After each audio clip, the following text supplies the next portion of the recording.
কথা কিছু বিরল প্রজাতির গাছ এভিকে দেখাতে থাকে। এভি রেগে গেলে কথা বলে এই গাছগুলো এখানে পাওয়া যাচ্ছে না, এগুলো আনতে বদ্রিখালি যেতে হবে। এভি বিরক্ত হয়ে সবাইকে ঘর থেকে বের করে দেয়।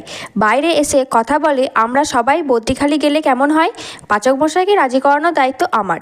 এদিকে এভি ঘুমের মধ্যে স্বপ্ন দেখে গাছের লতা তাকে আষ্টে পৃষ্ঠে জড়িয়ে ধরেছে। এভি ভয় পেয়ে উঠে পড়ে। এমন সময় কথা তার গাছের পাতার রস এনে এভির সামনে ধরে। এভি কথাকে কিছু জিজ্ঞাসা করলে কথা সব ইশারা করে। এভি বলে তুই কি কোনোদিন কথা বলবি না? কথা ইশারায় বলে না। এভি বলে বেঁচে গেছি, কিন্তু এভি তার কোনো জিনিস খুঁজে পায় না বলে কথাকে কথা বলতে বলে। কথা ইশারায় বলে ওর শর্ত না মানলে কথা বলবে না। এভি বলে ও শর্ত মানবে। কথা তখন বোর্ডে লিখে দেয় ওদের সাথে বদ্রিখালি যেতে হবে। এভি রাজি না হয় কথা জুনির মুখটা দেখিয়ে বলে আপনি না ওর দায়িত্ব নিয়েছেন, ওর রিসার্চের জন্যই তো যাচ্ছি। এভি বলে ব্ল্যাকমেল করছিস? কথা একটা বড় সুটকেস এনে এভিকে দেয়। এভি জিজ্ঞাসা করে কতদিনের জন্য যাচ্ছি? কথা বলে কোনো ঠিক নেই। ভোর ভোর সবাই বেরিয়ে পড়ে বদ্রিখালির জন্য। গাড়িতে বসে সবাই দেখে নীলাদ্রি প্রিয়াকে বলছে আপনি চাইলে হ্যারিকে পাঠিয়ে দেব।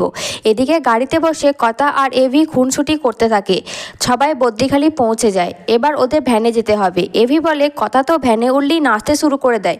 ঋতু বলে কথা তো আগেও গ্রামে ভ্যান উঠেছে, কই নাচতে তো দেখিনি।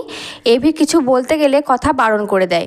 বাড়ির সবাই ভ্যানে উঠে খুব আনন্দ করে যেতে থাকে। কি রহস্য লুকিয়ে রয়েছে বদ্রিখালিতে জানতে হলে চোখ রাখুন টলিউড গল্পে। আর কথার পরবর্তী এপিসোডগুলি দেখার জন্য আমার চ্যানেলটিকে সাবস্ক্রাইব করে পাশে থাকা বেল আইকনটি ক্লিক করে রাখবেন। আর ভিডিওটি ভালো লাগলে অবশ্যই একটি লাইক করবেন।